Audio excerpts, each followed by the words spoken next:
au soir du dimanche de la Pâque, qu'est-ce qui s'est passé historiquement, chronologiquement? Jésus est ressuscité, comme nous l'avons dit, dans la nuit de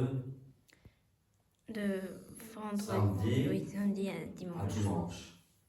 Nous avons célébré hier soir la vigile pascale, c'est ça que nous avons célébré.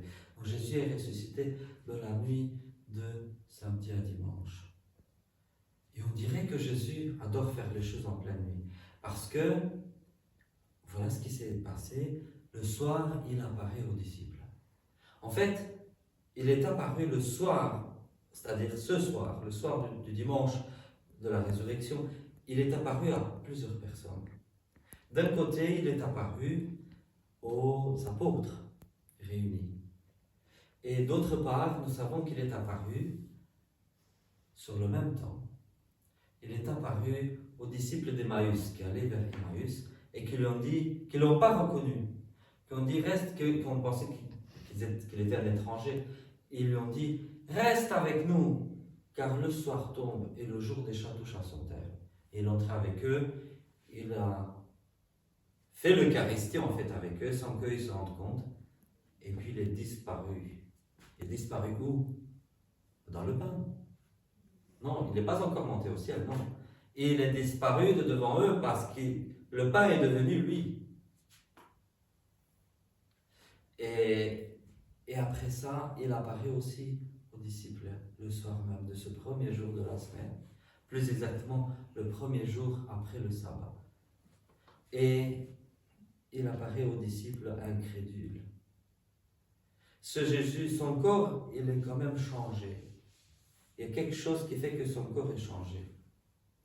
Et c'est le même corps. Ce n'est pas un esprit, c'est le corps ressuscité. Mais il est transfiguré, il est différent. Il est tel que nous serons quand nous ressusciterons nous-mêmes à la fin des temps. Alors, qu'est-ce que je vais dire? Comment je vais exprimer ça, ce que je veux dire? Beaucoup disent qu'il n'est pas vraiment mort.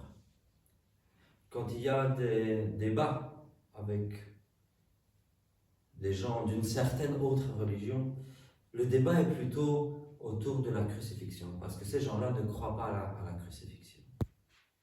Et du coup, ils ne croient pas non plus à la résurrection, puisqu'ils ne croient pas à la crucifixion. Ils ont en horreur le mystère pascal, la mort et la résurrection du Christ. Ils l'ont en horreur. Ils ne peuvent pas s'imaginer, même si eux ne croient pas, que Jésus est en fait ce Dieu qu'ils adorent. Même ainsi, ils ont horreur du mystère pascal, parce que le mystère pascal est au cœur de la foi chrétienne. Saint Paul l'avait déjà dit auparavant, c'est une folie pour les autres. C'est une folie, c'est un scandale pour ceux qui ne sont pas chrétiens. Parce que la mentalité de ce monde ne peut pas concevoir cela. La mentalité de ce monde ne va pas dans les plans de Dieu. Rappelons-nous l'une des lectures de la Vigile pascale d'hier soir, où Dieu dit « Mes pensées sont différentes de vos pensées. Entre mes pensées et les vôtres, il y a une distance comme du ciel à la terre. » Comme pour dire que notre mentalité, notre façon, le scénario que vous, même les disciples, le scénario qu'ils envisageaient. Quand Jésus a dit « Je vais aller mourir et ressusciter », Pierre qu'est-ce qu'il dit? « Ah, Dieu ne plaît, Seigneur !» Ils veulent un scénario où il n'y a pas de mort et de résurrection. Mais sans mort, il n'y a pas de résurrection. Et c'est ça que le monde. C'est là on voit la différence entre une religion terrestre, basse, et une religion céleste, la révélation céleste. Parce qu'en fait, comme je l'ai expliqué, ça c'est la révélation. Toutes les religions, il y a plusieurs sortes de religions. Il y a des religions totalement païennes, et nous sommes totalement encerclés, entourés par les religions les plus basses en fait. les plus basses. On lit l'horoscope, on adore des démons, on fait semblant de ne pas le savoir, mais on adore des démons, parce qu'on veut les choses. Et voilà, ça sont les religions les plus basses. Et puis il y a des religions qui admettent l'unicité de Dieu, et c'est très bien jusque-là. Sauf que ces religions-là restent au niveau des apôtres avant la résurrection. Au niveau du non, ça ne peut pas, Dieu ne peut pas permettre.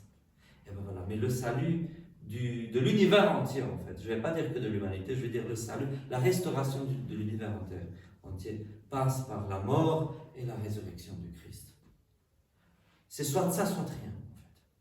C'est soit de ça, soit de rien. Voilà, c'est tout ce que je vais vous dire pour Pâques. Le Christ est ressuscité. Il est vraiment ressuscité.